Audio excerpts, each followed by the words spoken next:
皆さんこんにちは。日本将棋連盟棋士七段の村中修司です。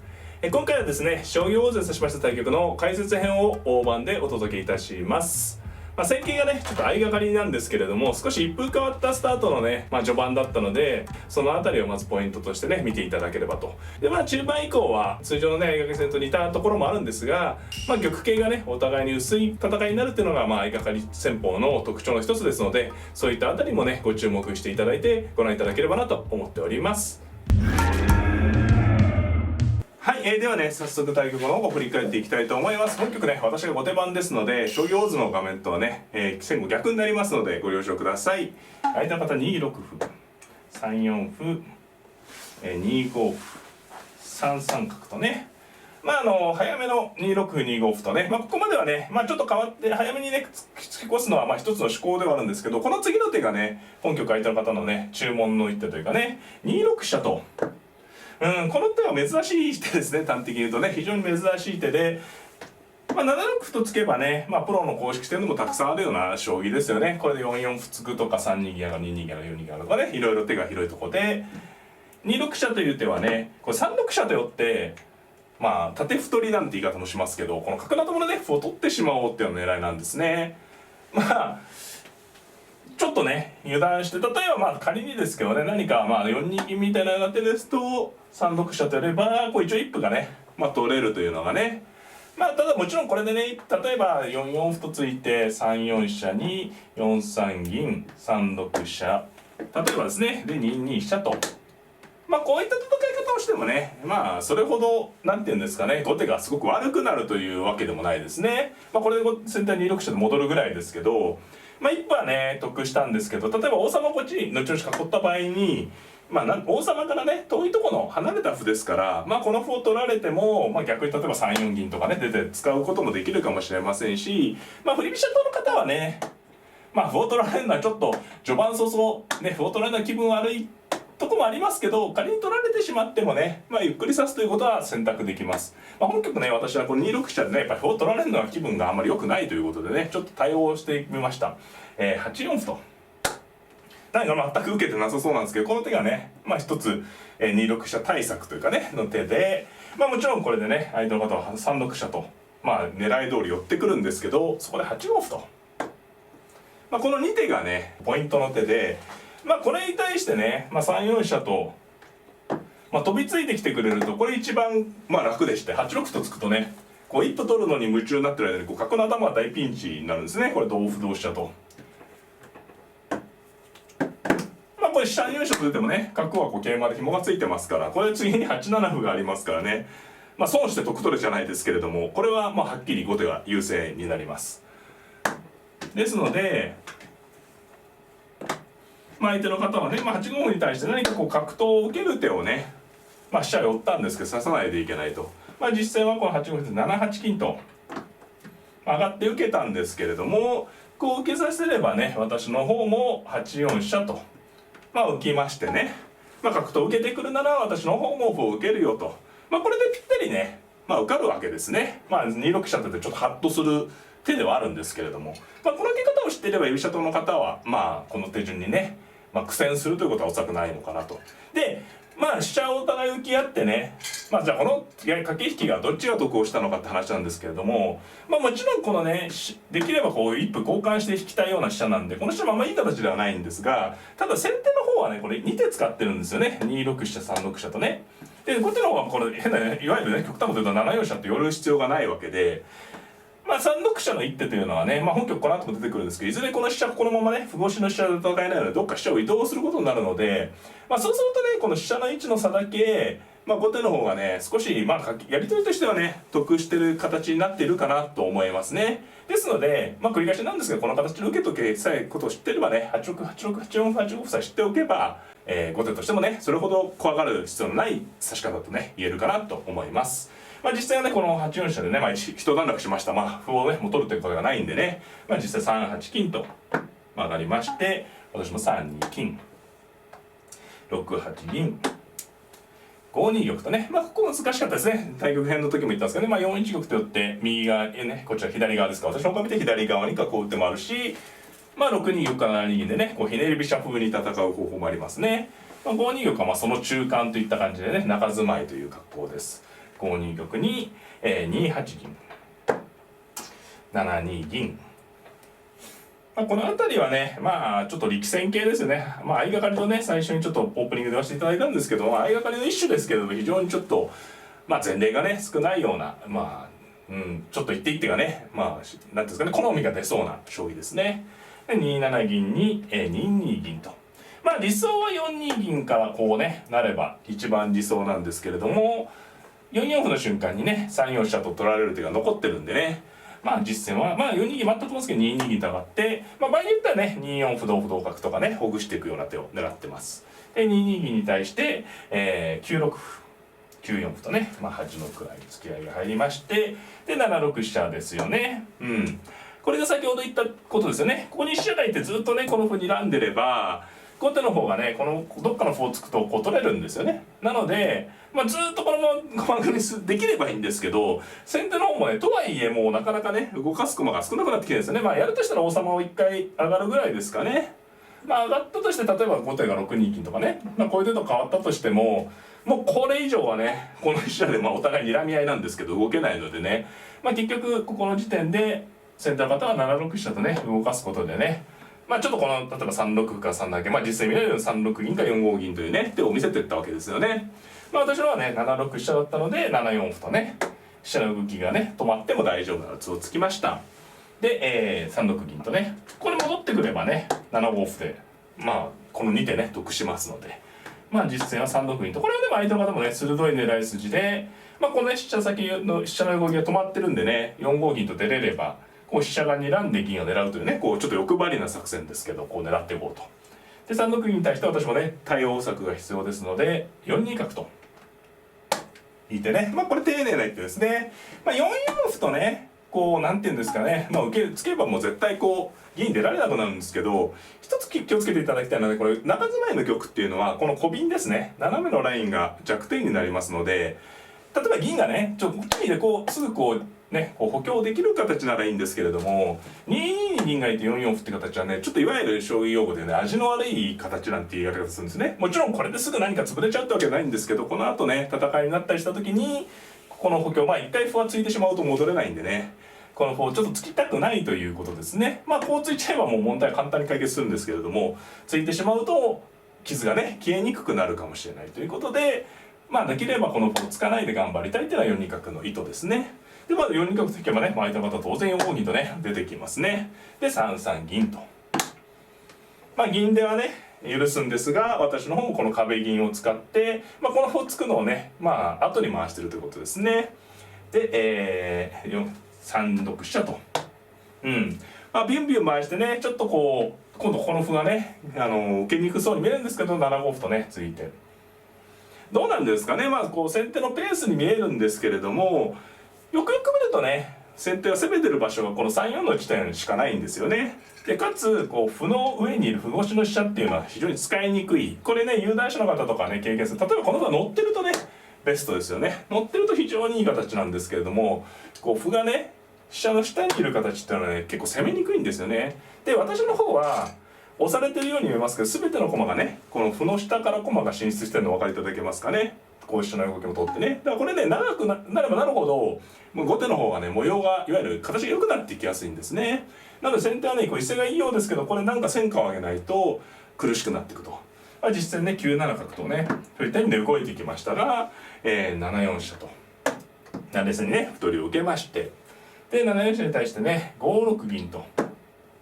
まあ苦心の動きですよね。うまくこの銀を使って、まあ理想で言えばねこう飛車を追ってこう歩を取るような感じになればね、こう歩をやっぱり戦果があればね、十分先手も戦えるんですよね。ただ、5六に対して7三桂とね私の方が自然に6五銀を受けていきます。そして、また5五銀と出たんですね。さあここがね中盤のポイントの局面ですね。まあここはですねいろんな手があるところです。この5五銀という手はまあ6六銀と引いてこの歩を狙おうということなんですけど、仮に銀を引かれてもね5四歩と突けばこう角が効いてきてね受けることができるんですよね。ですので、まあ、ゆっくり指すのであれば例えば4一玉と引いてね、まあ、3一玉から2二玉の矢倉を目指しつつ、銀を引いてくれば5四歩と突いておくと、これもねおそらく後手の、作戦勝ちですよね。先手の方は玉をねどちらに行くあるいは立つ形にしてもねこれ以上硬くならないと。で後手はもう、2二ぐらいまで入った後に、9五歩とね今までなんですが我慢してた分を全て例えば5三角から3五歩とかね9五歩とかこう相手にこう出てきた分も全部こう押し返していけば自然にね歩で押し返していけばいいということで、ゆっくり指しても十分あったと思います。ここら辺はね作戦は成功してると。ただここで私はチャンスと見てねよりリードを奪うゆっくり指しても十分だけど実利をね狙ってね動いていきます。9五歩とついてねこれはもうちょっと取り込まれていけない同歩と同香と走るとね飛車が効いてるんで9六歩で受かるんですが、この瞬間に5四歩とつきまして、この5四歩に対してはね銀取られたくないんで6六銀なんですが、そして9五香とこれが狙い筋なんですよね。飛車の動きが止まった瞬間にね、相手の方が出てきた角をいじめてね、これで角が引けば9八歩と打って崩壊してしまいますね。なので先手も勝負手が必要です。実戦はこの9五香に対して9六歩と、打ちまして、これはねもちろん飛車の動き通ってない同香なんですが、ここでね7五銀というのがすごい勝負手ですよね。ただ先手の方としてもねバックしてしまうともうどんどん駒損してしまうんで、これやむを得ないとも言えますね。この7五銀に対して同角と取りますとね、どちらですかね、例えば同角同飛車9六飛車というような感じでね、これはどうでしょうかね。銀と香の交換なんですけれども、飛車がこうさばけてきてね、これは先手も戦えますかね。飛車成りが実現しそうですしね。ただこうやってね駒が激しく当たってる時はね、慎重に後手としても指さないといけないんですが、この時に9四飛車とねある手がね、冷静な対応ですよね。こう回ることによってね香に紐をつけてますから、角さえあると銀も取られちゃうんでね、これもう先手としてもねかなり詰まった状態ですね。困った状態、9五歩とこれもしょうがないですね。こう打っていくしかないところです。で同飛車に8四銀とね、ただね相手の方も最善のね応接だと思います。もう何か駒をねただで取られかねないような状況だったんでね。でこの銀に対して飛車を引けば角を取ってから9六飛車9六香という手があるんでね、あるんですが、ここで私は9七香ならずとね踏み込みましたね。で9五銀と飛車は取られるんですが、9九香成となりましてね。そうですね、これで一応後手の攻めがね成功した形ですかね。ゆっくりさせても十分というお話させていただいたんですけれども、やはり飛車角交換ですけど香車を1枚多くもらってますしね。で何より後手の形が飛車に強いんですよね。何か飛車をね両取りで打たれる手があればまずいんですけれども、全て連結してますし飛車を打たれても困らないということでね、ここで後手優勢がはっきりしました。ただちょっと次の手ね相手の方はちょっと錯覚があったかもしれませんね。9七桂と逃げたんですけど、これはねはっきり損をした手で、角でねこう取られちゃったんでね、これは単に飛車打った方がね苦しいですけど単に飛車打った方が良かったですね。これでも後手優勢ですけど9七桂と飛んだんで同角成でね、これ丸々いって後手が得したんでね、よりちょっと差が広がった感じになりましたね。で同角成に9二飛車で、8九成香。そうですね、こういう時に角桂香という持ち駒でね、飛車だったら王手打てるんですけど、どうやって攻めていくかなんですけれども、自分の王様が安全ですのでスピードを重視するよりも着実な手がこういう時はいいですね。自分の王様危ない時はある程度リスクがあってもスピードのある手、例えば8九角とかね直接手で攻めていかないといけないと思うんですけれども、自玉がある程度安全な時はじっとね損のない手をやっておいて、なんですか戦力を補強しといて補充しといてどっかで一気に攻めるっていう構想で指すのがいいと思います。で8九成香で8四銀、この銀はね油断ならない手でね馬取りと7三銀成を狙ってます。ですので私の方は6四馬と引きました。そしてね7三銀成、こう銀縦になる手はあるんですが、縦になってもね例えば7一歩とか打って、勝負するなら9一歩と打ってね2枚替えさせてしまってもいけるかもしれません。実戦は9六飛車とね飛車をもう1枚使って2枚飛車の狙いですね。で、7四馬、この前ではねちょっとどうでしたかね。何か他の指し方、例えば9五歩と一発打って同飛車なら2六桂とねこういう強撃体制の方が良かったかもしれないです。実戦は7四馬とねちょっと面倒を見る手ですね。で7三銀成同馬と、まあ馬が手厚いですね。でこう面倒を見ながら繰り返しなんですけどね、駒を増やして一気にね最後に仕留めようという構想です。で、7三銀成同馬に6五桂で7四6四馬に、まあそうですね、これでもうちょっと駒があればね先手も楽しめるんですけれども、駒がちょっとないんでね、まあ実戦は7二飛車でまあしょうがないでしょうね。もう駒ゼロですからね。飛車を成ってもね桂取られて攻めがないですからね。ですので実戦は、まあ、勝負とね7二飛車成と最後の勝負ですね来ました。で同金に、5三銀とね、まあ威勢のいい攻めですけれども、同馬同桂成同玉と進んでね、まあいわゆる駒をちょっと損していく攻めなんでね、まあ攻めは駒を得して攻めれれば一番ですけど、これで駒損がね広がって角1枚ですからね、ちょっとこうもう1枚ね桂馬あれば桂馬打てるんですけど、桂馬がないということでねちょっと切れ模様ですね。で実際9二飛車成と、まあ、銀取りになったんですが、7一歩とねしっかり受けて、これははっきりしましたね。まあ王様ちょっと怖いですが駒がね角しかないんでね、はい。で、3六歩と、まあこれはねちょっと辛い手ですけど、まあ、桂馬をね飛んでいければという感じなんですが、ここからは、寄せですね。2六桂と、まあ先ほど言ったようにこの8九の成香がこちら側のね脱出経路を封じてますので、こちらから攻めるのが一番分かりやすいですね。こちらが壁になってるというイメージですね。で、3九金に3八銀と、